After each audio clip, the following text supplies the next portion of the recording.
ఇక్కడ ధర్మము కూడా జ్ఞానం ద్వారానే లభిస్తుంది. అంటే మనిషి అధర్మం ఎందుకు చేస్తాడంటే తనకు జ్ఞానం లేకపోవడం వల్లే. మనిషి పేదరికంలో ఎందుకు ఉంటాడంటే జ్ఞానం లేకపోవడం వల్లే. మనిషి భౌతికంగా ఎందుకు బాధపడతాడంటే జ్ఞానం లేకపోవడం వల్లే. మనిషి సంపూర్ణ శాశ్వత మోక్షానందాన్ని ఎందుకు పొందడంటే జ్ఞానం లేకపోవడం వల్లే. జ్ఞానం అవసరం, ఆత్మకి జ్ఞానం అవసరం. ఆత్మకి ప్రయత్నం చేసే గుణం ఉంది, ఆ ప్రయత్నం చేసే గుణం ఉంది, ఆనందాన్ని భోగించే గుణం ఉంది.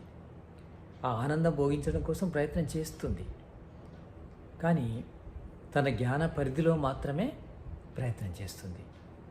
తన జ్ఞానము లోపల నిశ్చయమైన ఆనందం కోసమే ప్రయత్నం చేస్తుంది.